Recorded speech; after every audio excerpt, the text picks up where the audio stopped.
Welcome back to another wonderful informational video on how to continuously build generational wealth and passive income in options trading. All right, y'all, let's jump right in. If you've ever looked at the Robinhood options trading screen and just felt a little overwhelmed and didn't know what to do, you didn't know what all these option choices and buy and sell and strike price and things meant, don't you worry. In this video, I'm going to break down exactly how to enter and exit a trade the right way. Let's go.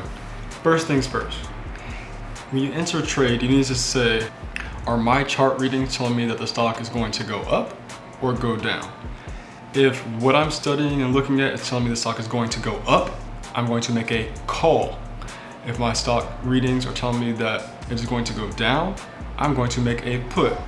Remember that is very important. You need to make sure you are on the correct selection before you enter a trade, okay? If you think it's gonna go up, you make a call. If you think it's gonna go down, you make a put. You definitely need to make sure that you are on buy when you are trading option, okay? Now using the Robinhood app, there's two selections at the top of the screen once you enter trade options, okay? You have buy and sell on the top left, and you have call and put on the top right. Make sure that you're on buy, and that if you think it's gonna go up, you're on call. If you think it's gonna go down, you're on put.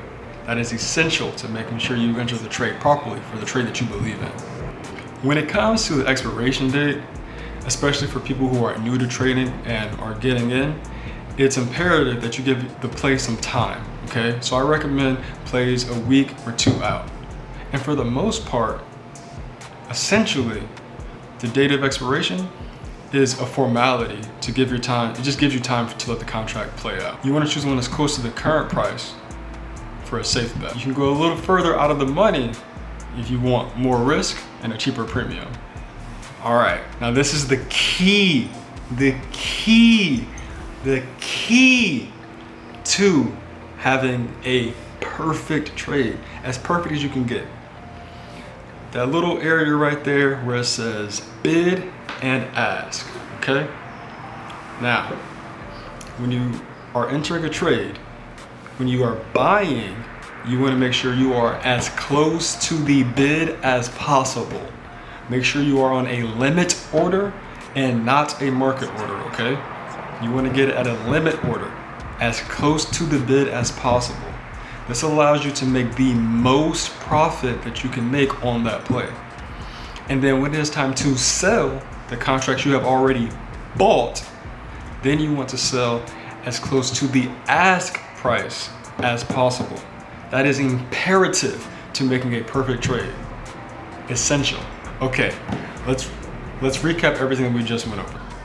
If you believe that the stock is going to go up, you make a call. If you believe that the stock is going to go down, you make a put. Always double check that you are buying and not selling. And that goes for when you enter and when you exit a trade. It's imperative. It is important to make sure that you do the correct thing. And remember, do not forget, okay? Get in as close to the bid as possible and get out as close to the ask as possible. If this helps you feel a little bit safer and more connected with your trade, do me a huge favor. Hit that like button, subscribe, drop a comment, and if you want me to walk through live trading examples, drop a comment, click that link in the description, join the Discord and come make this money. Remember, you can't spell millions without a couple of L's. With a limitless wealth reserve, those L's stand for lessons learned.